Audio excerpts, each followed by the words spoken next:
अस्सलाम वालेकुम। मैं डॉक्टर हसनैन जावेद और आप देख रहे हैं मेरा डिजिटल चैनल। हाल ही में 5000 के नोट पर पाबंदी के हवाले से एक नोटिफिकेशन सोशल मीडिया पर जारी हुआ, जिसे वजारत इत्तलात ने जाली करार दिया। नोटिफिकेशन हो या डिग्रियां, ये तो इस मुल्क में असली हो या जाली निकलती रहती हैं, लेकिन जो असल सवाल है वो ये कि क्या वाकई 5000 के नोट पर पाबंदी लगनी चाहिए? क्या इन हालात में जब डॉलर पहले रुपए को काफी हद तक रोंद चुका है, ये फैसला दुरुस्त होगा? 5000 का नोट पाकिस्तान का सबसे बड़ा नोट है, जो मुशर्रफ साहब के दौर में शुरू हुआ, लेकिन जिस तरह से पाकिस्तानी करेंसी बेवकत हुई, अब तो 5000 के नोट की कोई वैल्यू ही नहीं रही। खास तौर पर जब आर्मी चीफ ने करप्शन, टैक्स चोरी, स्मगलिंग के खिलाफ जाने का अज़म जाहिर किया है। क्या ऐसे वक्त में 5000 के नोट पर पाबंदी से अहदाफ हासिल करने में मदद मिलेगी? और क्या निगरान सेटअप आपके पास ये इख्तियार है कि वो 5000 या किसी भी नोट को खत्म कर सकता है? That is very crucial and important point कि क्या निगरान सेटअप ये काम कर सकता है? ऑटोनॉमी तो है, लेकिन ऑटोनॉमी को वो एक्सरसाइज कर सकते हैं या नहीं? आर्मी चीफ की तरफ से हदायत के बाद ये जो डंडा ओपन मार्केट में हवाला हुंडी वाले मनी एक्सचेंजेस को चढ़ाया गया, इसके बाद असरात सामने आना शुरू हो गए। डॉलर नीचे तो जरूर आया है, मगर अभी 300 से ऊपर ही है, और अगर ये डंडा चलता रहा तो शायद 300 के आसपास आकर रुक जाए और आए रोज डॉलर के ऊपर जाने का सिलसिला थम सके। डंडा भरने के बाद इंटरबैंक और ओपन मार्केट में रुपए की वैल्यू में बेहतरी का सिलसिला जारी है। ओपन मार्केट में डॉलर 5 रुपए सस्ता होकर 307 रुपए और इंटरबैंक मार्केट में 2 रुपए 48 पैसे तनज़्ज़ुली के बाद 304 रुपए का हो गया। क्रैकडाउन के बाद गैर कानूनी करेंसी डीलर्स अंडरग्राउंड हो गए। अब आते हैं 5000 के नोट की पाबंदी की तरफ। तो ये शोशा पहली दफा नहीं छोड़ा गया, इस अभी भी मेरा ख्याल है टीजर के तौर पे छोड़ा गया, लेकिन ये मुकम्मल तौर पे जो खबर है वो रद्द कर दी गई।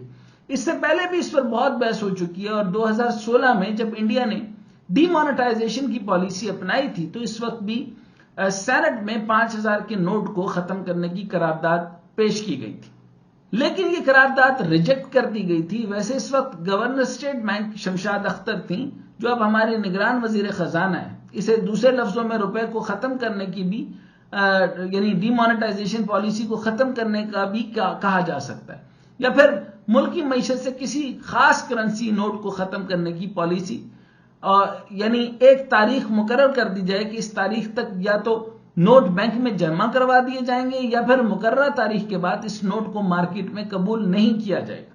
5000 के नोट की डी नोटिफिकेशन के फवायद और नुकसानात से पहले हमें यह जानने की जरूरत है कि पाकिस्तान में तकरीबन 8.5 खरब रुपए मुल्क की मईशत में गर्दिश में, मगर बदकिस्मती से ये फॉर्मल या रस्मी मईशत में नहीं, बल्कि ज्यादातर नोट गैर रस्मी मईशत में ज्यादा गर्दिश में।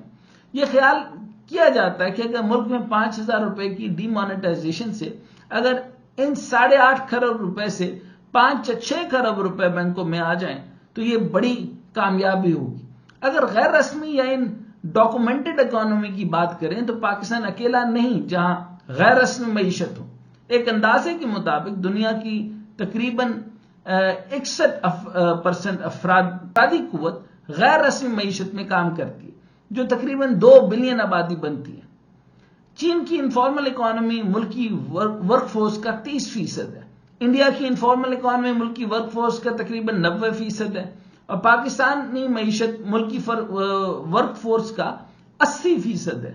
तो अगर आप इन पर खुश होना चाहते हैं कि इंडिया में इनकी फॉर्मल इकोनॉमी आपसे बड़ी है, तो जरा इंडिया की फॉर्मल इकोनॉमी पे भी नजर कर लेते हैं। इसमें कोई शक नहीं कि इनफॉर्मल या गैर रस्मी मईशत पाकिस्तान के लिए बड़ा मसला है, जो कि मुल्की जीडीपी का तकरीबन 35 से 40% है। तो क्या 5000 के नोट की डीमोनेटाइजेशन से इनफॉर्मल इकोनॉमी को फॉर्मल इकोनॉमी में शामिल करने में मदद मिल सकती है? तो इस हवाले से ये जवाब पेश किया जाता है कि डीमोनेटाइजेशन के जरिए एक तो यह होगा कि लोग अपनी रकम बैंकों में जमा करवाएंगे, जिससे न सिर्फ मुल्क में करेंसी नोट में कमी आएगी, बल्कि डिजिटलाइजेशन को बढ़ने में या बढ़ाने में मदद मिलेगी। नतीजतन मईशत डॉक्यूमेंटेड होगी, टैक्स नेट और टैक्सेस में इजाफा होगा, और मुल्क में फैले जाली नोटों का भी खात्मा होगा।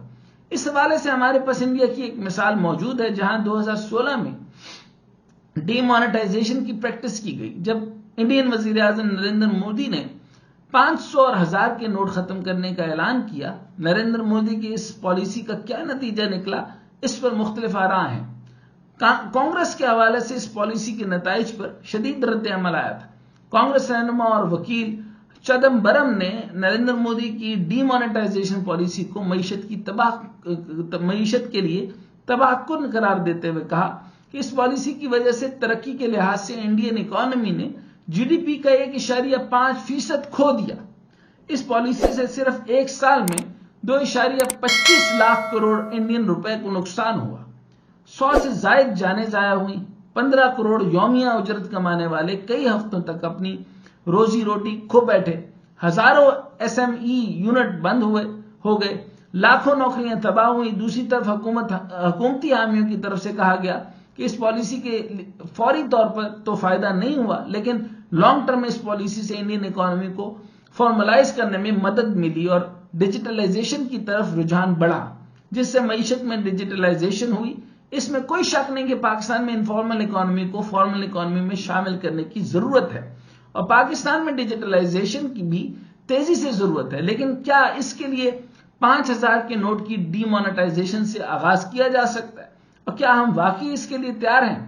یہ سوال بھی اتنا ہی اہم ہے۔ اور پھر اگر ڈی مانیٹائزیشن کا بنیادی مقصد کرپشن، رشوت یا کک بیکس اور جعلی نوٹوں اور بلیک منی کا خاتمہ کرنا اور ڈیجیٹلائزیشن کو فروغ دینا ہے، تو حال ہی میں جو چیف آف آرمی سٹاف نے تاجران سے میٹنگ کی ہے اور معیشت کی بہتری کے لیے اقدامات اٹھانے کا ویژن سامنے آیا ہے، جسے منیر ڈاکٹرائن یا عاصم ڈاکٹرائن کا نام دیا جا رہا ہے، اس پلان میں یہ تمام چیزیں شامل ہیں، اور معیشت کی ڈاکومنٹیشن کے ساتھ ساتھ معاشی ریفارمز بھی ایجنڈے پر ہیں۔ اب کیا آرمی چیف اس حوالے سے 5000 کے نوٹ کی ڈی مانیٹائزیشن کی آپشن بھی مد نظر رکھتے ہیں؟ یہ دیکھنے کی بات ہے، کیونکہ ڈی مانیٹائزیشن کی جہاں فائدے ہیں وہاں نقصانات بھی ہیں، اور اس وقت جو ہماری معیشت کی حالت ہے مزید نقصان کی متحمل نہیں ہو سکتی۔ فیصلہ تو فیصلہ سازوں نے کرنا ہے، لیکن یہ سوچنے کی بات ہے، اور یہ ایک بڑا انیشیٹو ہوگا، اور اس انیشیٹو کو لینا ہے، اور اگر اس میں ریپلیکیشن کے طور پر اگر آپ نے ریفرنٹل لینا ہے تو آپ انڈین اکانومی سے لے سکتے ہیں کہ لانگ ٹرم میں فائدہ کیا ہے اور شارٹ ٹرم میں اس کا کیا فائدہ ہے، اور ان حالات میں جہاں بہت سارے محاذ کھول دیے جائیں گے تو ان میں سے یہ محاذ بھی اگر کھل جائے گا تو اس سے فائدہ ہوگا یا نقصان، یہ سوچنے کی بات ہے۔ میرا خیال ہے کہ یہ بہت جلد فیصلہ ہوگا۔ اگر اس کو تیزی سے یہ فیصلہ لیا گیا تو یہ فائدے کی جگہ نقصان ثابت ہو سکتا ہے۔